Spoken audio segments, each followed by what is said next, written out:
বাংলাদেশের জন্য রেডি হচ্ছে, বাংলাদেশের জন্য যাচ্ছে বাংলাদেশ। সাম্প্রতিক সময়ে সামাজিক যোগাযোগ মাধ্যমে ছড়িয়ে পড়া একটি ভিডিও বাংলাদেশে ব্যাপক আলোচনার জন্ম দিয়েছে। ভিডিওটিতে ভারতের সীমান্তবর্তী অঞ্চলে বড় আকারে সামরিক তৎপরতার দাবি করা হয়, যা জনমনে উদ্বেগ ও আতঙ্ক সৃষ্টি করেছে। বিশেষ করে এই ভিডিওটি এমন একটি সময় ভাইরাল হয়েছে যখন বাংলাদেশ ও ভারতের মধ্যে কূটনৈতিক ও রাজনৈতিক সম্পর্ক এক ধরনের অস্থিরতার মধ্য দিয়ে যাচ্ছে।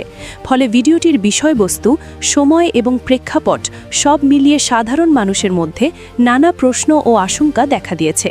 বাংলাদেশ স্বাধীন হওয়ার পর থেকে দুই দেশের সম্পর্ক বহু স্তর বিশিষ্ট।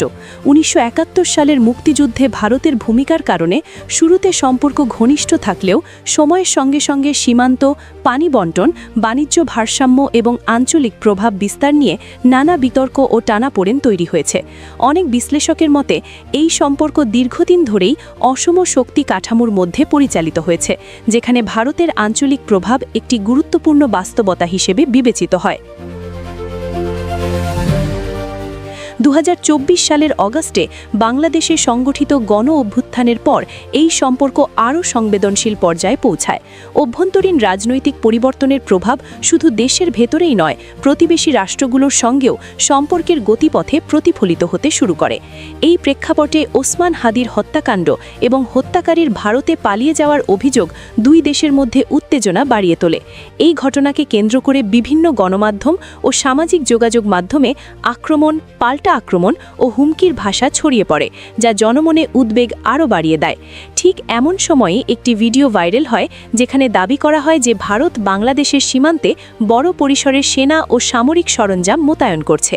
ভিডিওতে বিশেষভাবে শিলিগুড়ি করিডোর বা চিকেন নেক অঞ্চলের কথা উল্লেখ করা হয়, যা ভারতের উত্তর পূর্বাঞ্চলের সঙ্গে মূল ভূখণ্ডের সংযোগকারী একটি কৌশলগতভাবে গুরুত্বপূর্ণ এলাকা। ভিডিওতে ট্যাঙ্ক ও সামরিক যান চলাচলের দৃশ্য দেখানো হলেও এসব দৃশ্যের সময়কাল, প্রেক্ষাপট এবং উদ্দেশ্য নিয়ে স্বাধীনভাবে যাচাই করা কঠিন। ভিডিওতে আরও দাবি করা হয় যে বাংলাদেশ যখন অভ্যন্তরীণ রাজনৈতিক ইস্যু, বিশেষ করে তারেক রহমানকে ঘিরে আলোচনায় ব্যস্ত, তখন ভারত সীমান্তে পূর্ণ প্রস্তুতি নিচ্ছে। এই বক্তব্য সামাজিক যোগাযোগ মাধ্যমে দ্রুত ছড়িয়ে পড়ে এবং অনেকেই এটিকে সম্ভাব্য সামরিক হুমকির ইঙ্গিত হিসেবে ব্যাখ্যা করেন। তবে নিরাপত্তা বিশ্লেষকদের একটি অংশ মনে করেন, সীমান্তবর্তী অঞ্চলে সামরিক মহড়া বা সেনা চলাচল সবসময় সরাসরি আক্রমণ প্রস্তুতির অর্থ বহন করে না। অনেক সময় এটি নিয়মিত প্রশিক্ষণ, রোটেশন বা আঞ্চলিক নিরাপত্তা ব্যবস্থার অংশও হতে পারে।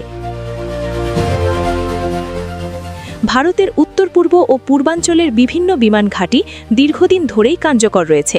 উন্মুক্ত উৎসভিত্তিক তথ্য অনুযায়ী চাবুয়া, জোরহাট, তেজপুর, হাসিমারা, বাগডবরা ও পানাগড়ের মতো ঘাঁটিগুলোতে বিভিন্ন সময়ে SU-30 MKI, রাফাল ও MiG-29 ধরনের যুদ্ধবিমান মোতায়েন থাকে। এগুলো ভারতের সামগ্রিক বিমান প্রতিরোধা এবং আঞ্চলিক নিরাপত্তা কাঠামোর অংশ। আগরতলা, গুয়াহাটি, শিলং ও ব্যারাকপুরে এয়ারস্ট্রিপ থাকলেও সেখানে স্থায়ীভাবে যুদ্ধবিমান মোতায়েন থাকার তথ্য নেই বলে জানা যায়।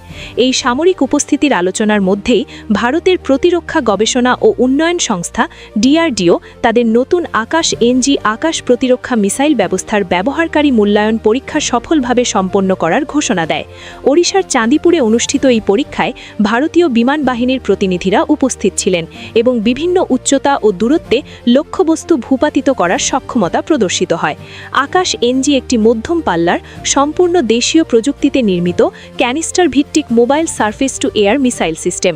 এটি দ্রুত গতির, নিচু উচ্চতায় উঠতে সক্ষম বিমান, ক্রুজ মিসাইল ও অন্যান্য আকাশপথের হুমকি মোকাবিলা করার জন্য নকশা করা হয়েছে। এই ব্যবস্থায় সক্রিয় radio frequency seeker, dual pulse solid rocket motor এবং আধুনিক AESA মাল্টিফাংশন রাডার ব্যবহৃত হয়েছে, যা একসঙ্গে একাধিক লক্ষ্য শনাক্ত ও মোকাবিলা করতে সক্ষম।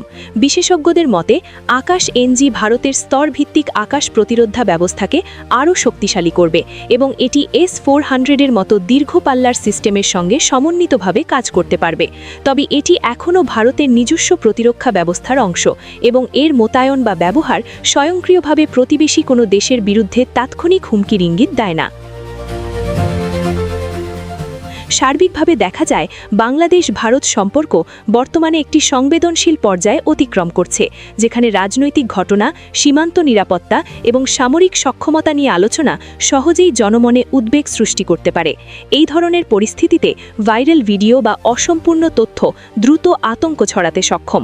তাই বিশ্লেষকদের মতে যে কোনো দাবি বা দৃশ্য যাচাই বাছাই করে দেখা এবং কূটনৈতিক ও প্রাতিষ্ঠানিক উৎস থেকে প্রাপ্ত তথ্যের ওপর গুরুত্ব দেওয়া জরুরি।